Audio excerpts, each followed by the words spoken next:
Hello everyone, thank you so much for coming out tonight. My name is Cailey Hutchins. I'm the manager here at the Men Are on the Lake Library, and we are happy to partner tonight with the Men Are on the Lake Star Seekers.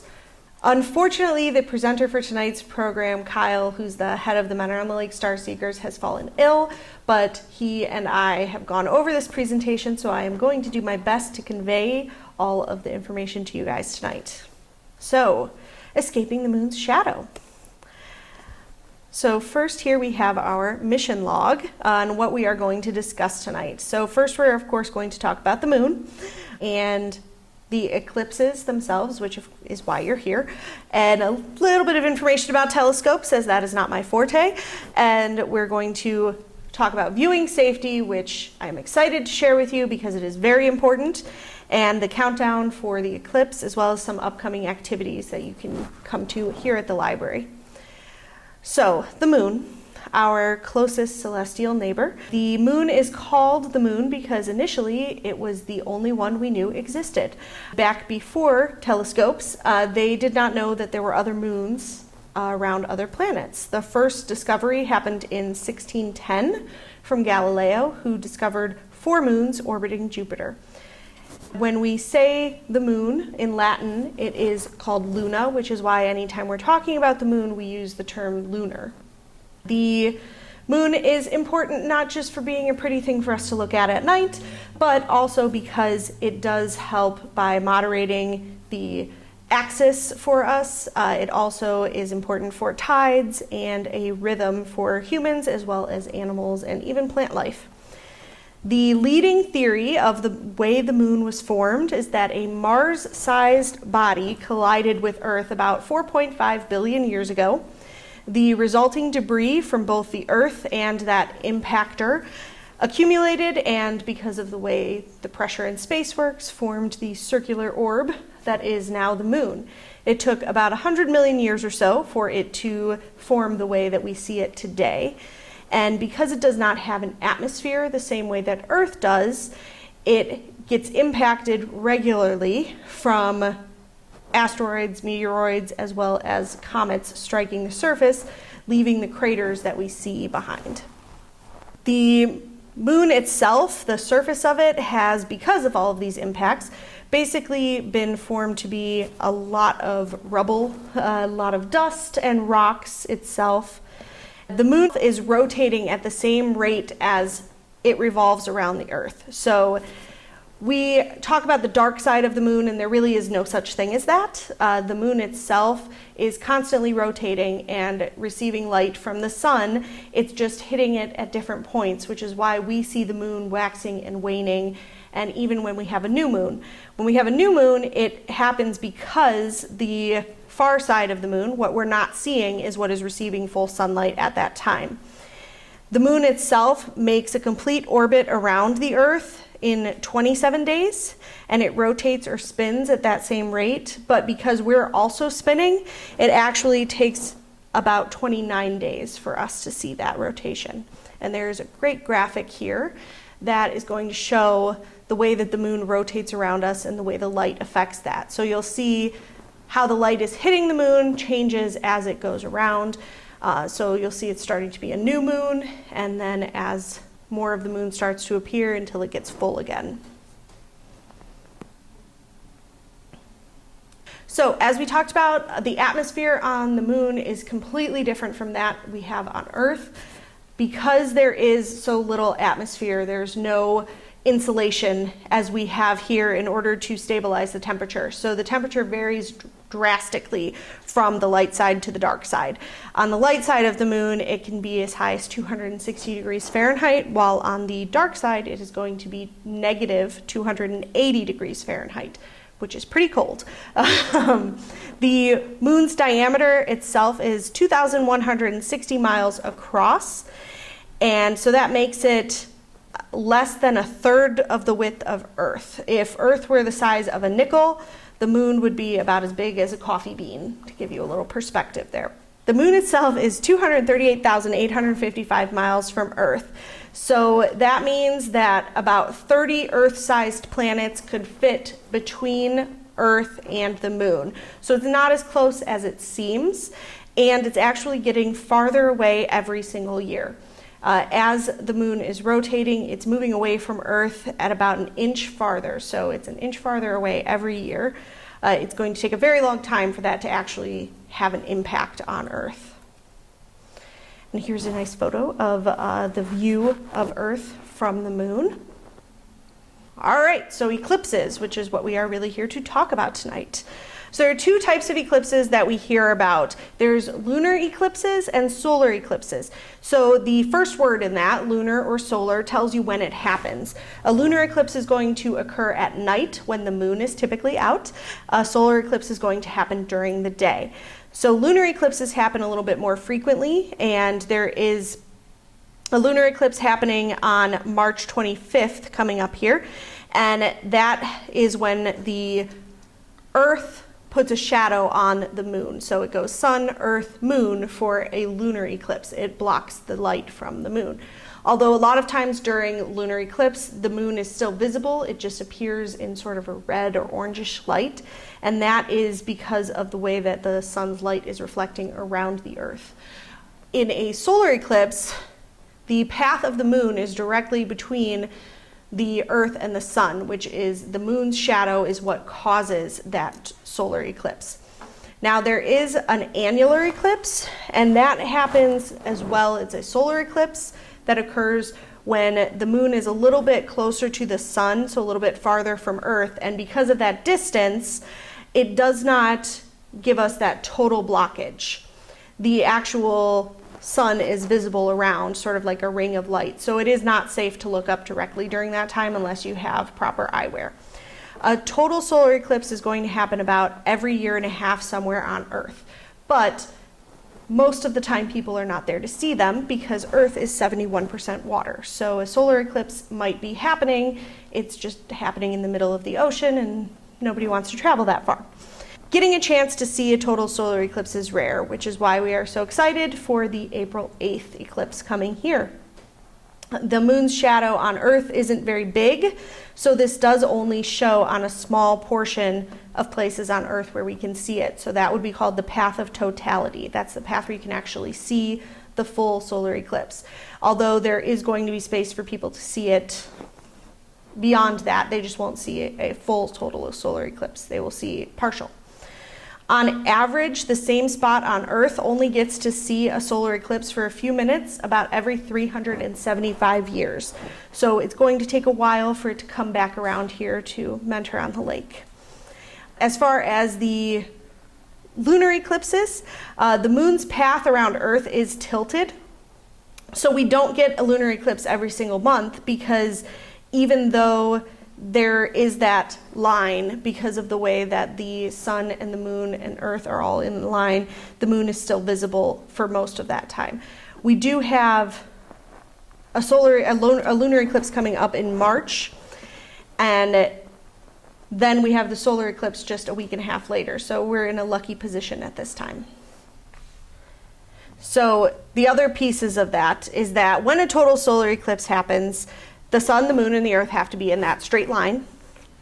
And you need to be standing in the correct spot, or you might see part of it. So when they talk about how much of a path there is, you can actually see it over a good amount of the path of totality, as they call it, but it'll be a partial eclipse at those stations, at those places. So places that are a little bit farther from us are not going to see it the same way.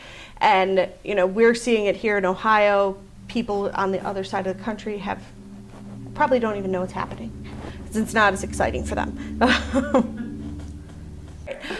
So when we talk about the path of totality, what we're actually talking about is the umbra, which is basically just the shadow, the direct shadow.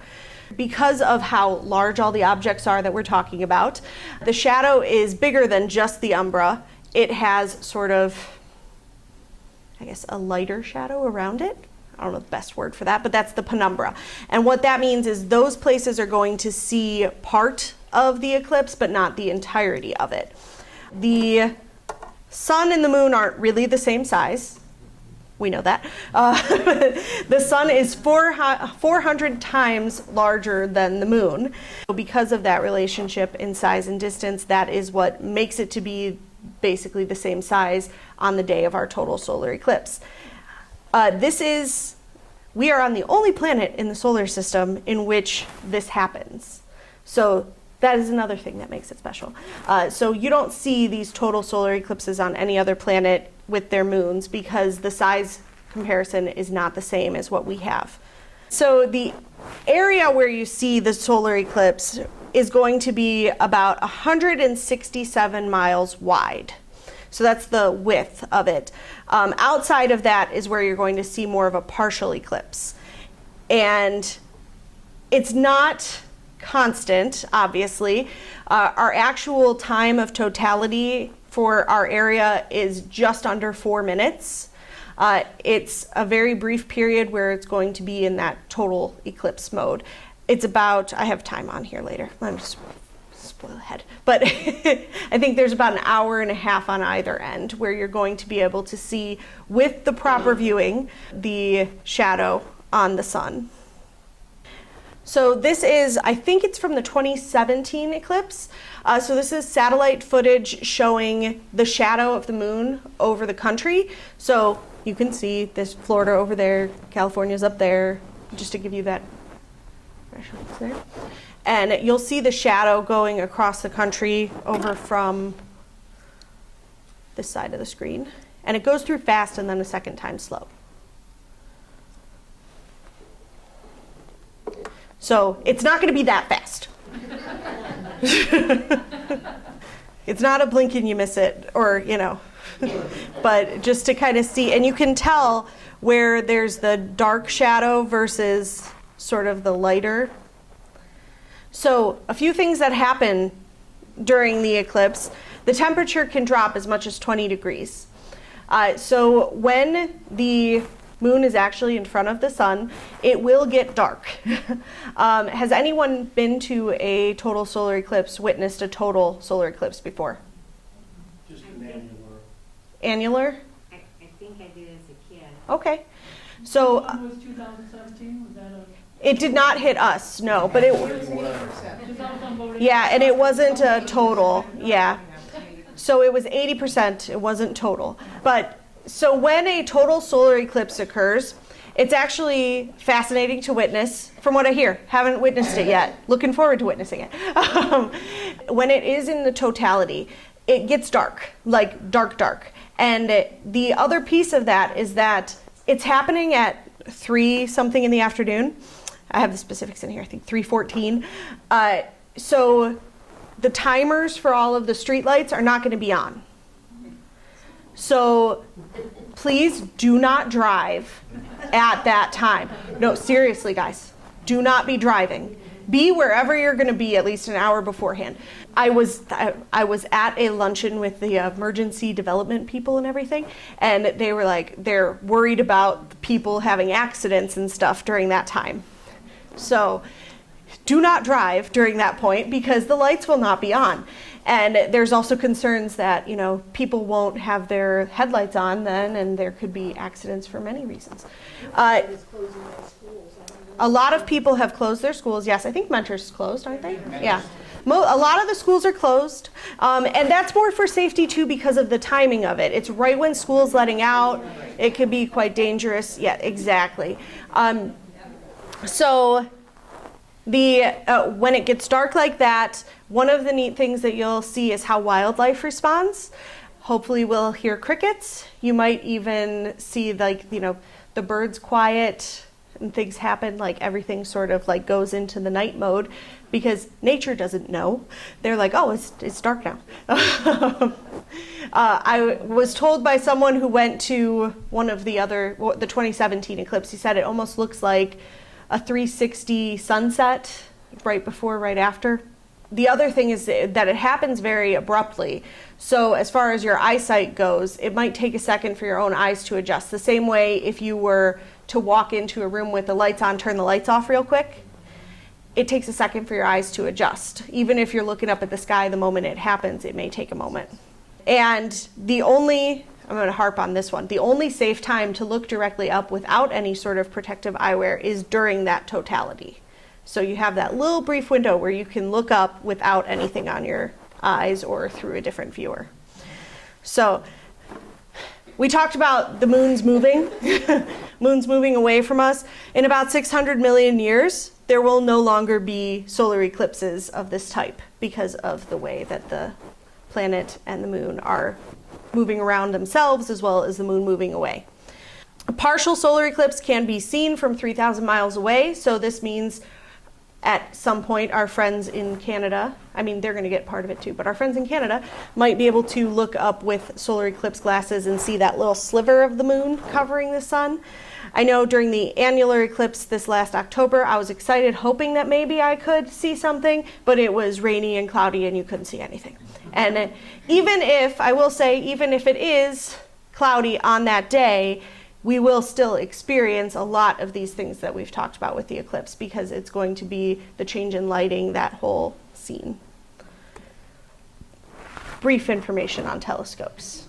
This is not my forte. So, brief history here. First telescopes were created in 1608. They were created by a number of individuals, but Galileo basically gets all the credit because he was the first one to publish stuff. He was quick to publish and get the information out there. He was certainly not the first person to make a telescope. Telescopes were created, used in different ways as far back as the 800s, used primarily more for land surveys and military tactics in the time, until Galileo and a small group of astronomers turned their telescopes upward to kind of see what they could see. At which point Galileo constructed his own telescope, and he demonstrated this in Venice, which got him great acclaim, and he had a lifetime lectureship there. His observations were not necessarily just his, but like I said, he was quick to publish. He was quick to get the information out there and sort of gets the credit when it comes to history because his is the name that has lived on for it. He did understand the significance of these and found a number of discoveries that he shared, including finding out that there were moons around Jupiter, for instance. Since then, obviously, telescopes basically still operate the same way, but have grown in their magnification and shows a lot more for you. All right, so there are a number of telescopes, different styles that you can utilize. The most common that you probably know about are going to be the refractor and the reflector. Refractor is the typical design you think of. You look in one end and the big end on the other side. That's what you think of, that long tube, basically. And these are, so the size of the lens is known as the objective. This is the stuff that Kyle was trying to explain to me. And it determines the amount of light. So when you go to those big actual like observatories, they have really big telescopes. And that is because they're able to take in more. So even if you're looking from the same position with your smaller telescope, you're not going to see as much because it's not taking in as much light as theirs, as it has much bigger lenses. The other one that you're probably familiar with are reflectors. These are the ones where you use mirrors as the primary way to bring the light in and reflect. So you're not necessarily looking directly through one end to the other. A lot of times these are the type of telescopes that are going to have a viewer on the side. And there are varieties that use a lot of those things. The Cassegrain is apparently great for high contrast images. The type that our library has is a Newtonian telescope. That's what's right up here. And that uses reflectors. So there's variations on the reflectors and the refractors. And that's about all I'm going to say because that's a lot. I will say too, if you do have a telescope, you need to have a special filter to look at the eclipse unless you're only looking in that first 3 minutes. It is extremely unsafe to look through a telescope at the sun, and that's basically what you're doing if you're looking at any other point. The main things here that talk about the lenses, that's the eyepieces. You might think that the more magnification, the better, and that's not always the case. So The magnification is determined both by the main lens as well as the eyepiece lens. I'm probably using the wrong terms, but the two together makes the magnification. And the magnification, like I said, the stronger the better is not really the truth. So it's going to depend on what it is you're trying to look at. It also depends on things like how stable your view is. So a telescope like ours that I'll show you, it has a piece to stabilize it so that it doesn't move around very much while you're actually looking through it, because that can really affect your viewing. So eclipse eye safety. This is a big one. These are eclipse glasses. These are Metro Public Library branded eclipse glasses, which you are going to receive tonight. These have the lenses on them. They are extremely dark. These cannot be worn while walking, driving, riding a bike. Stay still while you are wearing them. Has anyone ever used eclipse glasses? Okay. So eclipse glasses are really meant to see just that super bright light. So when you look through these, it is like pitch black right now. You cannot see anything. I don't even think our lights are bright enough to be seen through these. But eclipse glasses are meant specifically for viewing the sun. So they have the solar panels on them that are at the safety level for you to be able to view the sun. You cannot substitute sunglasses. I don't care how dark they are. You also don't want to try to view through any other sort of film. You can use certain welding glasses if they're the appropriate level. Even when you're wearing your eclipse glasses, do not look through a camera lens. Do not look through a telescope, even with the glasses on. Because what you're doing is concentrating the solar rays, and so your filter is not safe anymore. So if you need to take a picture, you'd be like, okay, well, it's up there. I'm just gonna do one of those. do not try to angle it appropriately. You can also view it indirectly through pinhole viewers, which there's some demonstrated there. We're also doing a program here the weekend before the eclipse where you can make your own pinhole viewer. And those are pretty cool too. They basically show you the shadow without you having to look up. It can be an additional way to view or take the place of. Only during that short window can you look up at the eclipse without glasses. And you should. You absolutely should. As soon as we get to that point where it is totality, when it is safe, you take those glasses off and look up and see what you can see. But as soon as you see even a little bit of the sun start to appear, put the glasses back on, because you can cause permanent damage to your eyes. And it's not worth it.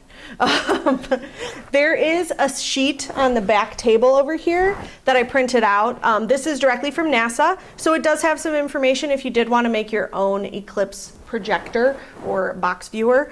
It also has some information about the safety of the glasses. The other thing, I think it's on there, and I think they mention it here, is if you or your friends are purchasing glasses from somewhere else, make sure that they say ISO on them. So that is the only safe viewing. That means that it's been official. So I don't think it's going to be much of an issue, but it's still a good warning to heed.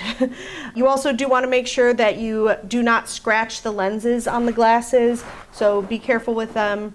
Don't throw them in the junk drawer. Like put them in an envelope or something. Keep them safe. Because if you do notice scratches, it does diminish the safety of the filters themselves. All right, so countdown's on for the eclipse. We are 45 days and approximately 16 hours away. I have the countdown up on the screen for later, but NASA is understandably very excited. So this is the path that our eclipse is actually going to be passing through. So what you're seeing there is the path of totality. Here in Mentor-on-the-Lake specifically, the partial eclipse is going to begin being visible for us around 2 p.m. At 3:14, and you can get even more specific with some of the eclipse websites, they'll tell you to the second. You can see totality will begin. At its peak, maximum totality is going to be at 3:16, and at 3:18, it's going to be done. So Do not go to the bathroom during that time. You have 4 minutes. The partial eclipse, as it's moving away from us, it's going to end just before 4:30 that day. So you'll want to make sure that you are viewing both before and after. It's still going to be something to see throughout that whole 2.5 hours or so that we have visibility on it. So the next year that Ohio is going to experience a total solar eclipse is 2099. So we'll be back here then for another program. Your glasses will expire before then. But so you might wonder why it's so short. The speed at which the moon is actually moving across Ohio is going to be over 2,000 miles per hour, because that is the speed that it is moving through the sky. We just don't see that much. And the duration of totality for us is going to be 3 minutes and 58 seconds. So not that long, like I said, but it's still something to witness. So hopefully if you are working that day, you have a nice manager like I am, and we'll let my staff stand outside to look at it. Yeah. Oh, they're excited, yeah. So some upcoming activities, and then I want to show you a couple other things before we're officially done there. We are doing another program with the Star Seekers on March 11th at 6:30. That program, we are hoping, let's just really hope the sky is clear that night so that we have good viewing. We also are doing Making Your Own Eclipse Viewer using pizza boxes, like I said, on Saturday, April 6th from 12 to 2 while supplies last. We are going to do that to 1 per family, although I think we have, 50? So we should be good. And then for more library events, which I'm going to tell you about here, you can go to mentorpl.org/eclipse. That is the URL, right? Got the URL right. Okay. So as far as the library goes, like I said, we do have our cover-to-cover newsletter is going to be highlighting other eclipse events. We also are, for your friends and family who did not come tonight, offering for them to sign up for the eclipse classes to pick up at the main branch starting March 1st with their library card on our library's website. Kids can also have an opportunity to get glasses at programs, as well as through checking out science books throughout the month of March. All of this, of course, is while supplies last. There are a number of events going on around us. Mentor Civic Center Amphitheater is doing a whole big party for the eclipse. So they have from 1 to 5, they're going to have food trucks, DJ, games, and a big countdown to totality. And there's also a party I know going on at Osborne Park in Willoughby. There's a watch party happening at Lost Nation Airport. There's some, apparently at Fairport Harbor Creamery, eclipse-themed specialty menu items. And Lake Metro Parks at the Farm Park is doing a big viewing event on the eclipse day. So those are some things happening. So as far as what we can expect, we are expecting a lot of visitors to our little area. A lot of people travel to see the total solar eclipse because, as I said, they are pretty rare. The number I was told at a recent event was 2 to 4 times the population will be in our county on that day. The high to low estimates here are from an Ohio estimate specifically. So for Ohio, they're expecting anywhere from 139 to 556,000 visitors to the state, specifically for eclipse viewing. There's going to be 32 million Americans in that path of totality. I don't know if that's counting all the people who are going to the path of totality for viewing, or just the ones who live there all the time. We live in Ohio. 60 to 70% chance of, 60 to 70% is the average cloud cover in April in Ohio. So this eclipse is happening in early April. You guys live here. In April, it could be 73 and sunny and gorgeous, or it could snow. We are hoping for the best. And like I said, even if it is a cloudy day, we should still have something to see. It should still be an excellent experience for us. All right, and so then some other things. There are a number of websites that have eclipse information, and I'm going to click over to one real quick, but Ohio Total Solar Eclipse Information, there's the Great American Eclipse, There's on the NASA website, there's tons of information, and if you have young kids, there's great activity sheets and stuff for them too. And specifically in Lake County, there's Remarkable Lake County, which is our Visitors Bureau, has a whole page as well just for the eclipse. All right, thank you. All right.